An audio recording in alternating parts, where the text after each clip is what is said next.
남편과 사별 후 홀로 자매를 양육합니다. 어머니 사후 재산 거취에 대해서 들으신 것이 있습니까? 아니요. 지병을 앓긴 하셨는데 그래도 아직 건강하셨어요.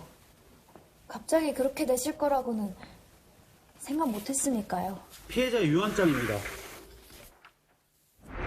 사후 내 재산의 거취는 해당 유언장을 통해 분명히 한다. 둘째 딸에게 모든 재산을 상속할 것임을 밝혀둔다. 말도 안 돼. 뭔가 잘못됐어요. 이건 말도 안 돼요. 전 재산을 둘째 딸에게만 상속한다는 내용이 담긴 피해자의 유언장. 세 모녀 사이에 무슨 일이 있었던 걸까? 50억 원 규모 자산가였던 피해자. 경찰이 한 가지 주목한 것이 있었습니다. 바로 자매 중 첫째는 피해자의 친딸이 아니라는 점이었습니다. 결혼 후 아이를 간절하게 원했음에도 불구하고 오랫동안 소식이 없어 고민 끝에 고아원에서 첫째 딸을 입양하게 된 피해자.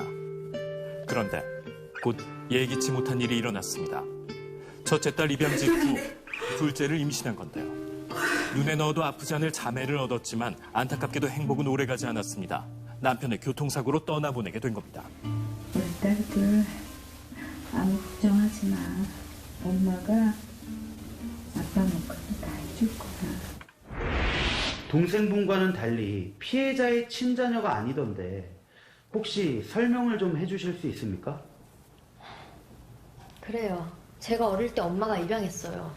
하지만 그 사실을 안 이후로도 저에게 엄마는 오로지 단 한 분뿐이었어요, 형사님. 엄마, 대체 하실 말씀이 뭔데 그러세요? 사실 넌 내가 낳은 아이가 아니야. 엄마가 입양을 했어.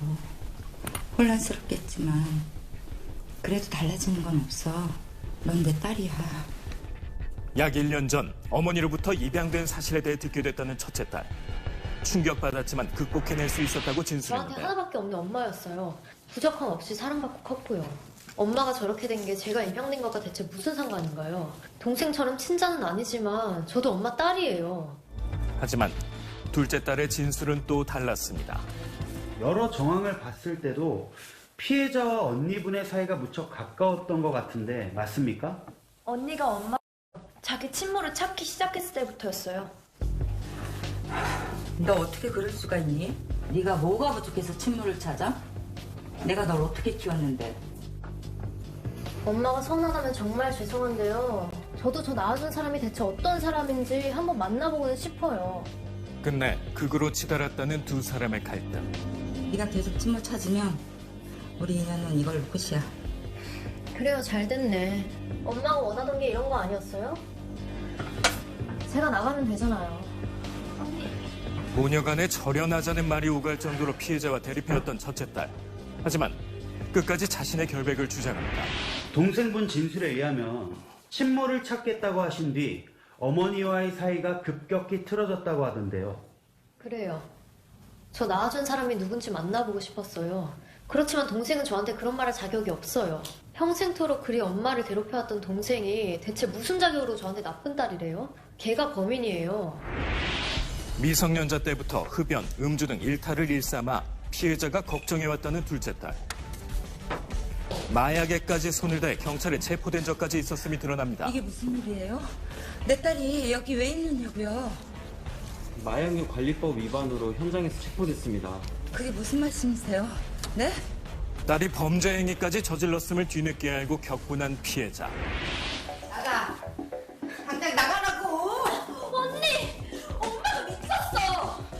언니! 엄마, 화나신 거 알겠는데 진정하세요. 다신 안 그런다니까. 왜 말을 못 믿어? 한 번만 더 믿어줘. 마지막이야 너. 한 번만 더 문제 일으키면 그땐 내 딸 아니야. 더는 딸의 만행을 두고 볼 수 없다고 판단한 어머니가 더 이상 문제를 일으킨다면 한 푼의 유산도 물려주지 않겠다며 엄포를 놨고 이를 받아들이지 못한 둘째가 어머니와 심한 갈등을 빚어왔던 겁니다. 언니분 말에 의하면 오히려 어머니와 사이가 나빴던 건 당신이라고 진술하던데요. 언니를 싫어했어요. 얌전하고 공부도 잘해서 늘 예쁨을 독차지했었거든요. 그런데 그게 제가 의심받을 만한 이유가 되나요? 엄마 유언장 보셨잖아요, 형사님. 엄마도 절 유일한 자식이라고 여기셨다고요. 그런데 왜 제가 엄마를 살해했겠어요? 어머니의 사망과 자신은 무관하다며 재차 언니를 범인으로 지목한 둘째 딸. 피해자가 첫째 딸을 입양한 고아원 직원을 탐문한 끝에 결정적 단서를 입수한 경찰. 수사 도중 첫째 딸의 거짓 진술 한 가지를 포착합니다. 피해자가 원치 않아서 결국 친모를 찾는 것을 포기했다는 진술과 달리 첫째가 결국 친모를 몇 차례 만났다는 사실이 드러난 겁니다. 친모를 결국 만났었다는 걸 왜 조사 과정에서 숨긴 겁니까? 맞아요. 만났어요. 인정한다고요. 그거 말씀드렸다가 더 큰 오해를 받을 것 같아서 겁이 났을 뿐이라고요. 오랜 수소문 끝에 간신히 자신의 친모를 만나게 된 첫째 딸. 자신이 생각하던 것과 전혀 다른 모습에 실망하게 됐다는데요. 엄마 말이 맞았어요. 절 낳아준 사람이라기에 한 번쯤 만나보고 싶었는데 그게 제 잘못이었어요. 그래서 부잣집에 입양됐다고? 딱 보니까 부잣집 딸 티가 나네. 나도 내 딸 덕 좀 볼 수 있을까? 결국 이를 견디다 못한 첫째 딸이 엄마를 찾은 것이 내 잘못이었다며 연락을 끊을 것을 요구했지만 이를 받아들이지 않고 일방적인 연락을 이어왔다는 사실까지 낱낱이 밝혀졌습니다.